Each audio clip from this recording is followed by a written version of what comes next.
जागृति को पता चली आकाश की सच्चाई कि भाई तालाब में आकाश ने यहाँ पर करंट दौड़ाया था ताकि उसकी सहेली को चोट लग जाए और सूरज का बिजनेस चौपट हो जाए। इसलिए अब यहाँ पर जागृति बहुत बड़ा कदम उठाने वाली।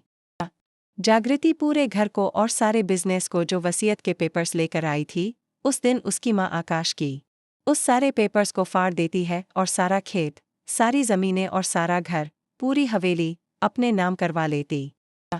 आपको बता दें कि अब यहाँ पर सूरज के पिता कालीकांत और कालीकांत के झूठे साइन बनाकर जागृति सबके सामने लेके आती है और कहती है कि शशिकांत और कालीकांत दोनों की प्रॉपर्टी अब मेरी है। इस पूरे घर की, पूरी जमीन की और जितनी भी ठाकुर की प्रॉपर्टी है, उन सब की जिम्मेदारी और उन सब की मालकिन मैं हूँ। तब यह सब सुनकर आकाश दंग रह जाता है।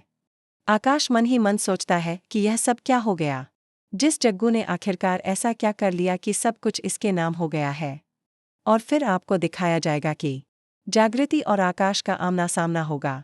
जागृति आकाश के सामने जाकर कहेगी, तुमने बहुत अपने पंख फैला लिए थे, अब तुम्हारे पंख काटने का समय आ गया। आकाश, मुझे पता है कि तुम सारी चालें चल रहे थे मेरे और सूरज के खिलाफ, ताकि तुम मुझे सूरज से अलग कर सको। मुझे तुम्हारी घटिया चालें पता चल चुकी हैं कि तुम मुझे और सूरज को अलग करने के लिए किस हद तक गए। और तुमने सूरज की प्रॉपर्टी के लिए सूरज की कंपनी न बने इसलिए भी बहुत घटिया चाल चली थी। लेकिन तुम्हारी सारी काली सच्चाई मेरे सामने आ गई है। कालीकांत के बेटे हो तो कालीकांत के खून का असर तुम्हारे खून में तो दिखाई ही पड़ेगा ना आकाश। मैंने तुम्हें अपने बचपन का दोस्त माना था। भले ही मेरी और तुम्हारी शादी नहीं हुई, लेकिन एक दोस्ती का रिश्ता बनाना चाहती थी। लेकिन तुम तो मेरे पीछे पागल हो गए हो। तुम्हें तो सिर्फ मैं दिखाई पड़ती हूँ, तुम्हें और कुछ दिखाई नहीं पड़ता। तो मैं तुम्हें साफ साफ बता दूं कि मैं सूरज से प्यार करती हूँ। मैं तुमसे प्यार नहीं करती और किसी भी कीमत पर तुम्हारे साथ बिल्कुल भी नहीं रहूंगी। अब यह सब सुनकर आकाश को 440 वोल्ट का झटका लग जाता है, क्योंकि आकाश के दिल और दिमाग में जागृति बैठी हुई है कि उसे जागृति को ही पाना है। लेकिन अब जागृति उसके सामने साफ साफ यह ऐलान कर देती है, तुम मुझे पाने की चेष्टा मत करो। तुम मुझे पाने के बारे में मत सोचो, क्योंकि मैं तुम्हारी नहीं बल्कि सूरज की पत्नी हूँ। मैं सिर्फ और सिर्फ तुम्हारी भाभी बनकर रहूंगी। लेकिन आकाश भी कहता है, मैं तुम्हें पाकर ही रहूंगा। अब तो मेरी और तुम्हारी लड़ाई आमने सामने की है। मैं सूरज को बर्बाद कर दूंगा तुम्हें पाने के लिए।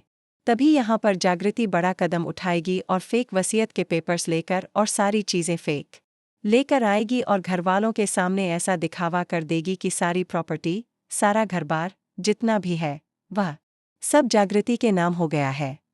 और जागृति जिसको चाहे इस घर में रखे, जिसको चाहे निकाल दे। इसलिए जागृति सपना से कहती है, सपना, अगर आकाश तुमसे बिल्कुल भी बदतमीजी करे और तुम्हारे सामने यह कहे कि वह तुमसे प्यार नहीं करता, तो मैं तुम्हें बताती हूँ, मैं आकाश को इस घर से निकाल सकती हूँ। अब सपना कहती है, जागृति, तुमने बहुत अच्छा कदम उठाया क्योंकि यह आकाश तुम्हारे पीछे पागल हो चुका है। यह तुम्हारे पीछे बुरी तरह से पागल है। इसे सिर्फ तुम चाहिए, लेकिन मैं जानती हूँ कि तुम्हारी और सूरज की शादी हो चुकी है और तुम सूरज से बहुत प्यार करती हो। इसके दिमाग में यह बात बैठ ही नहीं रही कि इसे अपनी भाभी मानकर तुम्हें रखना चाहिए।